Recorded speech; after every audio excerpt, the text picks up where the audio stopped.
Hello and welcome to the 17th Sunday in Ordinary Time and the homily on the go. This week, the gospel passage is from the St. John's Gospel, chapter 6, and you will know it very, very well. It is the feeding of the 5,000. It's a very, very powerful passage that is repeated actually in the synoptics as well. Last week, I invoked the name of Pope Francis, who said, if a shepherd doesn't smell like the sheep, then you have a false shepherd. I'm going to go back two popes, to Pope John Paul II. He said something beautiful with regards to this reading that I felt then and I feel now explained this gospel passage in a very powerful manner. He was talking to young people. He used to do these youth masses, right? He was talking to young people, and he said to young people, put it in the hands of Jesus. Whatever you have, put it in the hands of Jesus. Because the young people were saying, by their lives, by their experience, what can we do? We are only youths. What can we do? We are still in school. And Pope John Paul II says, well, put everything in the hands of Jesus.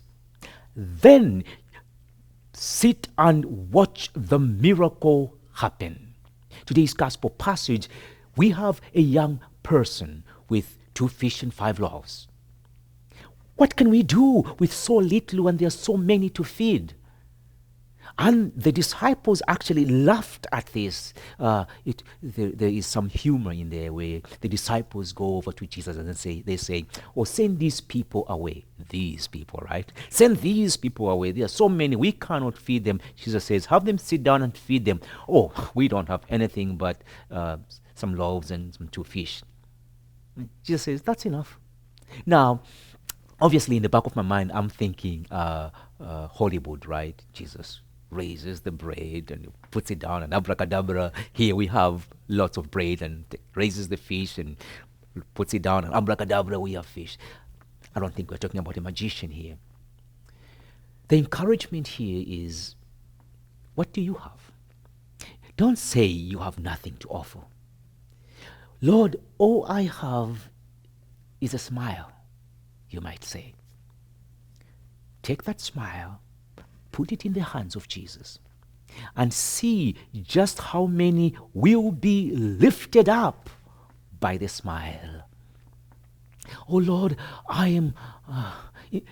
let's say you don't bring what you consider a good experience to Jesus. Oh gosh, I just went through a divorce.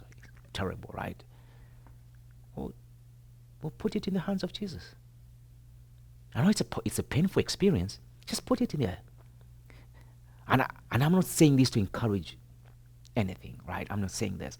But I was talking to this lady one time who said to me, getting away from that abusive person hurt so much. I could not leave. But it was the best thing that I ever did. And she didn't realize that until she took that experience, put it in the hands of Jesus, and Jesus turned her around and showed her what a beautiful person she was, and that she did not deserve somebody who treated her like a doormat. It changes.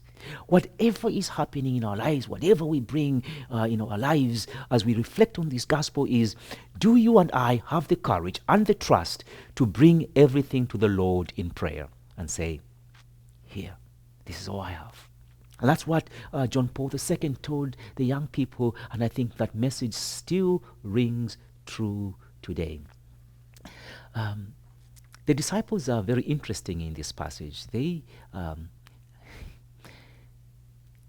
me tell you what, it is all about attitude, right? No, attitude, the way we think. So the disciples look upon the crowd and they say, oh gosh, right? I talked about this last week. And Jesus looks at the crowd, the same circumstances. When we change our attitude, when everything becomes a blessing, it changes the outcome. It changes our orientation. and the manner in which we approach life. So I love this gospel passage of the feeding of the 5,000, and there was leftovers left. I always say in our house we have a miracle waker. Sometimes I go open the refrigerator and I see nothing to eat. I'm hungry. I am easily annoyed when I'm hungry and I don't think straight. Then Marianne goes to the same refrigerator, opens it, and she takes a little bit of this and a little bit of that, and there's enough food, and we share. I believe our world has enough resources. I believe our small church has enough resources. And we have seen this in our church, haven't we? Where we are a small church, we bring our little efforts together, and doesn't it always shock you how things multiply here at Rabuni? It always amazes me how we start, let's say, backpack program, and before you know it, we have more than enough. We try to feed the people at, under the bridge, whatever that is. People show up. Somehow God always comes through for us.